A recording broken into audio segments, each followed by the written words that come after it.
Sir, Jind उपचुनाव का last दिन है, आपका क्या आकलन है?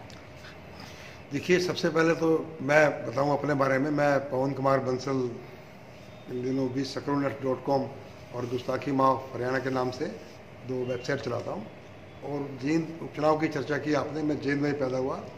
जींद की धरती से मैंने पत्रकारिता शुरू की इंडियन एक्सप्रेस के रिपोर्टर के नाते 1977 से 87 तक। जो जींद आमतौर पे कोई भी विधानसभा का उपचुनाव सिर्फ उसकी चर्चा राज्य तक ही होती है, लेकिन शायद ये पिछले समय में हरियाणा में पहला ऐसा उपचुनाव है। इससे पहले जब 1990 में महम विधानसभा का उपचुनाव हुआ था, उसकी चर्चा तो देश ही नहीं विदेश में भी हुई थी। उसमें तत्कालीन मुख्यमंत्री चोला साहब महम 24वीं पंचायत के उम्मीदवार डांगी से लड़ रहे थे। उसके बाद ये उपचुनाव काफ़ी चर्चा है, जिसकी पूरे देश में चर्चा है। और बड़ी बड़ी पार्टी जैसे कांग्रेस पार्टी का पूरा आला कमान इस चुनाव के परिणाम पर निगाह लगाए बैठा है। और भाजपा के भी हम ये कहें अमित शाह और नरेंद्र मोदी भी इस चुनाव पर अपनी नज़र लगाए बैठे हैं, क्योंकि जींद के जिससे हरियाणा देश की राजनीति की दशा तय करता है, खासतौर पर उत्तर भारत की। और ये माना जा रहा है कि जींद का उपचुनाव हरियाणा की राजनीति की दशा तय करेगा। तो आज चुनाव का प्रचार खत्म हो गया है और इसको इस दौरान बड़े बड़े दिग्गज नेता आए सभी पार्टियों के।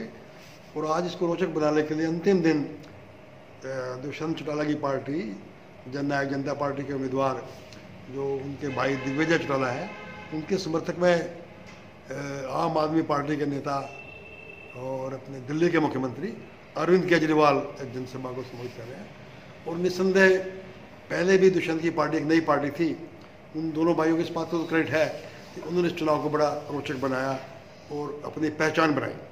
और अरविंद केजरीवाल का समर्थन देने से एक चलो वोटों का इतना ज़्यादा फर्क ना पड़े, एक साइकोलॉजिकल फर्क पड़ा है कि भाई अरविंद केजरीवाल ने इनको समर्थन दिया है। और केजरीवाल एक ऐसे व्यक्ति हैं जो कि अपना हर फैसला राजनीतिक जमा घटा करके करते हैं। उनको लगा होगा इसमें कुछ भविष्य दिखाई देगा, तभी उनको समर्थन दिया। जी, सब मुद्दा उठा रहे हैं जाति का, जाट है, बनिया है, नॉन पंजाबी है। ऐसा ये जो ट्रेंड है क्या अनफॉर्चुनेट नहीं है? देखिए, बड़ा दुर्भाग्य भी है, लेकिन जो हमारी पॉलिटिक्स में इंडिया की में और खासतौर उत्तरी भारत और हरियाणा की में जो कास्ट एक फैक्टर है, वो एक जिसको नेसेसरी बना है, वो हर पार्टी की मजबूरी है।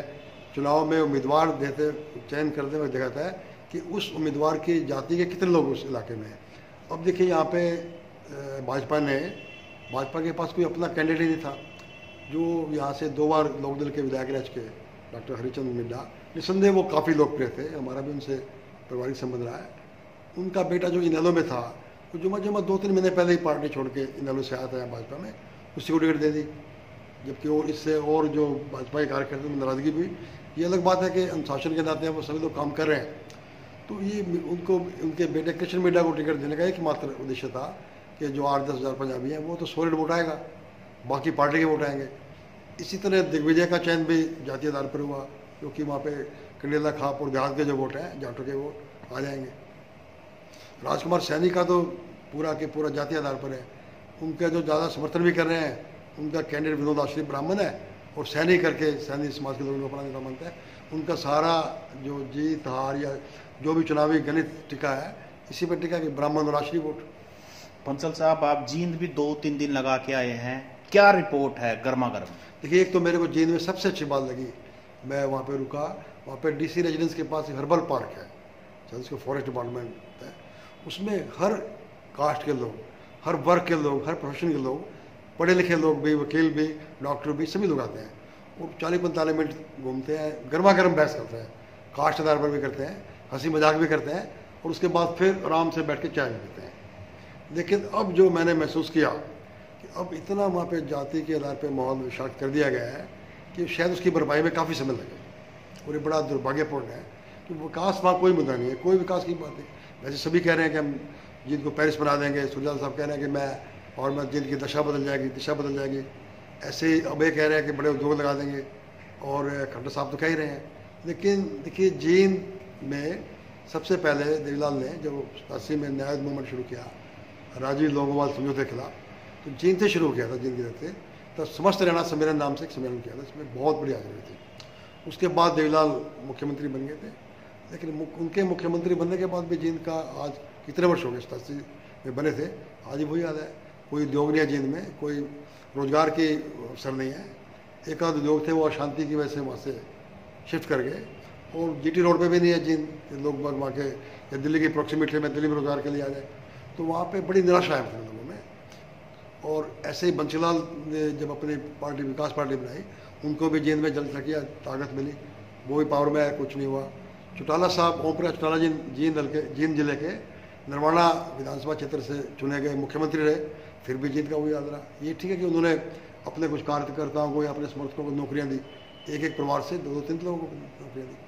और भूपेंद्र सिंह हुड्डा ने भी, जब ये 2001 में चौटाला के मुख्यमंत्री रहते, वहाँ पे कंडेला कांड हुआ, जब भारतीय किसान यूनियन ने अपनी मांगों के समर्थन में आंदोलन किया था, तो इन्होंने किसानों के समर्थन में जींद से दिल्ली तक पदयात्रा की थी हुड्डा साहब ने, और उसकी वजह से ही वो पावर में आए और मुख्यमंत्री बन गए। लेकिन 10 वर्ष हुड्डा साहब मुख्यमंत्री रहे, उन्होंने भी जींद के लिए कुछ नहीं किया। ये अलग बात है कि जाते जाते अपने पिता फ्रीडम फाइटर और कॉन्स्टिट्यूशन असेंबली के मेंबर स्वर्गीय चौधरी रणबीर सिंह के नाम से उन्होंने एक विश्वविद्यालय बनाया, अभी भी चला हुआ है। अभी भी सब लोग कह रहे हैं कि इसको पेरिस बना देंगे, कर देंगे। मेरा मानना कुछ भी नहीं बनेगा। मैं तो जींद के निवासी होने के नाते सभी नेताओं से आग्रह करता हूँ कि जींद को जींद ही रहने दो। बंसल साहब, इस चुनाव के दौरान एक सबसे अच्छी बात और एक बुरी बात क्या हुई है जींद के साथ?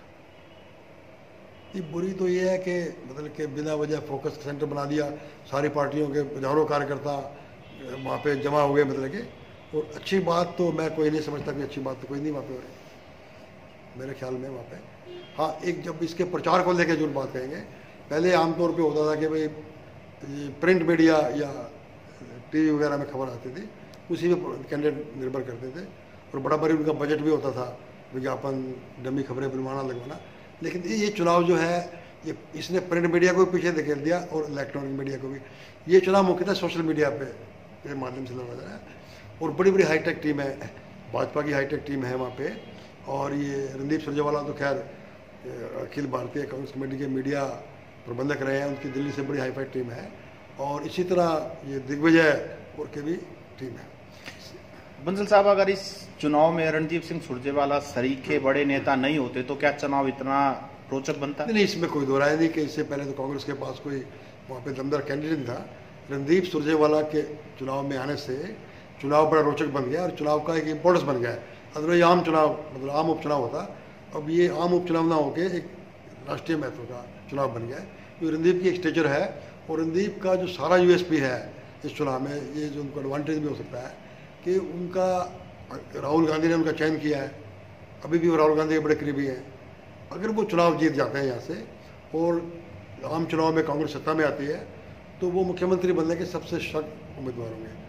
और जो अभी जो कांग्रेस के और नेता है, भूपेंद्र सिंह हुड्डा है, कुलदीप बिश्नोई है, सभी लोग समर्थन तो कर रहे हैं रणदीप का, दीपेंद्र हुड्डा भी कर रहे हैं, उनके हल्के में सभा भी कर रहे हैं, लेकिन उनका दिल जानता है कि वो दिल पे पत्थर रख के समर्थन कर रहे हैं, क्योंकि सारा गेम ही पलट जाएगा। अगर रणदीप जीत जाता है तो उसी दिन वो कांग्रेस पार्टी का मुख्यमंत्री पद का उम्मीदवार हो जाएगा। बंसल साहब, इलेक्शन से ठीक 3 दिन पहले भूपेंद्र सिंह हुड्डा के घर सीबीआई रेड, इसको आप कैसे देखते हैं? देखिए, मैं बताता हूँ, इसकी टाइमिंग पे तो थोड़ा विवाद हो सकता है कि बिल्कुल, क्योंकि उनको रैली पे जाना था, रैली के लिए जाना था, उसी दिन किया। बाकी जहाँ तक इसके केस की मेरिट है, मैं सारा केस जो ये है, एक golf course road extension Gurgaon में सेक्टर 68 सेक्टर तक की ज़मीन 1400 एकड़ अधिग्रहण का नोटिस दिया गया। सेक्शन 4 हो गया, 6 हो गया, 9 का अवार्ड होना था, इसी बीच बिल्डर को लाइसेंस दे दिया गया। ये केस सारा फुल प्रूफ है, मेरिट पे है, और ये कोई ये नहीं कहते 2 लाख की दुर्भावना है केस दर्ज करवाने में, क्योंकि जो प्रभावित किसान थे वो गए हाई कोर्ट में, हाई कोर्ट से वो केस जीत गए, लेकिन हुड्डा सरकार ने उच्चतम न्यायालय में अपील कर दी, किसान वहाँ से भी जीत गए। और सुप्रीम कोर्ट की डायरेक्शन पर सीबीआई इस मामले की जांच कर रही है। और ये मामला इतना गंभीर हो गया था, एक सीबीआई के जो स्पेशल डायरेक्टर थे अस्थाना साहब, उन्होंने ये आरोप लगाया कि जो सीबीआई के डायरेक्टर आलोक वर्मा जी हैं, उन्होंने हरियाणा के एक आईएएस अफसर के माध्यम से, जो कि इस केस में इन्वॉल्व है, 38 लाख रुपए लिए इस केस को, 38 करोड़ इस केस को दबाने के लिए। बंसल साहब, जो इंडियन नेशनल लोकदल और जजपा की जो आपस का इलेक्शन की फाइट हो रही है, उसमें चौधरी ओम प्रकाश चौटाला का बयान, फिर देखिए, मेरा ये मानना है कि एक तो इस उम्र में चौटाला साहब के साथ जो हुआ, रातों रात उनको अस्पताल से निकाल के जेल में भेजा गया। मुझे, हालांकि मेरा उनसे वैचारिक मतभेद रहता था, लिखने में रहता था, लेकिन मुझे उनसे पूरी सिंपति है। भगवान इतनी जाति किसी के ना साथ करे। ये तो लोकतंत्र नहीं, इमरजेंसी वाली बात है। 85 वर्ष के वृद्ध हैं और वो बीमार हैं, अस्पताल में हैं। ऐसी क्या इमरजेंसी थी? वो क्रिमिनल नहीं, कोई टेररिस्ट नहीं, उनको रातों रात निकाल के भेजा गया। फिर ये कह रहे हैं कि भाई वो चुनाव में प्रचार कर सकते थे। आप इस बात की पहले कैसे एंटिसिपेट कर सकते हैं? उनकी पत्नी 15 दिन से मैदान में दाखिल है। जाहिर है कि कोई भी व्यक्ति एकदम जेल से बाहर आने के बाद बेशक चुनाव प्रचार में जाते रहते हैं, बात की बात है, सबसे पहले अपनी बीमार पत्नी को मिलने जाता। उनको वो अवसर भी नहीं दिया गया। ये बहुत हुआ। और अब जो इसको लेके वीडियो वायरल हो रहे हैं, स्नेहलता जी का वीडियो कि भाई दुष्यंत और दिग्विजय गद्दार हैं, ऐसी संतान किसी को न दे। उधर इस चुनाव को लेके जो अभय कह रहे हैं सारी मेरी भाभी नहना ही सारे उसकी जड़ है। अजय चौटाला कह रहे हैं कि भाई ये लड़ाई दुर्योधन और कृष्ण की है। ये बड़ा जो चौटाला परिवार में आपस में जो झगड़ा चल रहा है उसका एक, ये ठीक है कि देवीलाल परिवार में सत्ता की लड़ाई 88 से शुरू हो गई थी जब देवीलाल मुख्यमंत्री थे। तब रणजीत सिंह और ओम प्रकाश चौटाला में देवीलाल का उत्तराधिकारी बनने को लेकर लड़ाई शुरू हुई थी। और एक उनके भाई थे प्रताप सिंह चौटाला, वो तो उनका तो देवीलाल ने मुंह बंद कर दिया, उनको किसी कॉर्पोरेशन चेयरमैन बना दिया। जब पत्रकारों ने पूछा कि इनको क्यों बना दिया, कहने लगे इसका मुंह बंद कर दिया मैंने। तो लड़ाई रही चौटाला और रंजीत सिंह में, उसमें ये ओम प्रकाश विजयी हुए, उनको मुख्यमंत्री बना दिया गया और रंजीत सिंह अपने साथियों को मजार में छोड़ के चले गए थे। अब जो वो जो शुरुआत हुई थी जंग की, उसका क्या नाम परिणति में पहुंच गई है। और बड़ा शर्मनाक पहलू है कि खुलेआम चरित्र को लेके जो परिवार की लड़ाई थी वो आपस में सड़कों में आ गई। बंसल साहब, जो पार्टी इस इलेक्शन में जींद उपचुनाव में जीतेगी उसको कितना लिवरेज मिलेगा आने वाले लोकसभा में और फिर विधानसभा में? देखिए, तो मेरा ये मानना है कि भाई इसका आम चुनाव पे सभी को कह रहे हैं सेमीफाइनल है या दूसरा फाइनल है, कोई लंबा चौड़ा असर नहीं पड़ेगा। इस चुनाव के अलग मुद्दे हैं, आम चुनाव के अलग मुद्दे होंगे। हाँ, इसमें देखिए अगर इंडिविजुअल पे आए, अगर रणदीप चुनाव जीतता है तो वो कांग्रेस में कद्दावर नेता बन के उभरेगा और मुख्यमंत्री पद का उम्मीदवार हो जाएगा।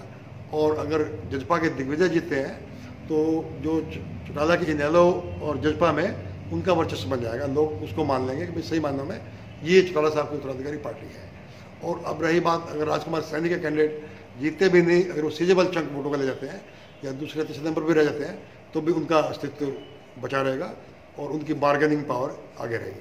अब बात भाजपा की है, भाजपा के कैंडिडेट अगर जीत जाते हैं तो मुख्यमंत्री कह सकते हैं कि भाई मैंने पहले दिग्मो में जीता, अब लोगों ने जनादेश मुझे दिया है। इतना है कि आम चुनाव में एक फायदा जो होगा ये साबित हो जाएगा पंजाबियों पे मुख्यमंत्री की पकड़ है।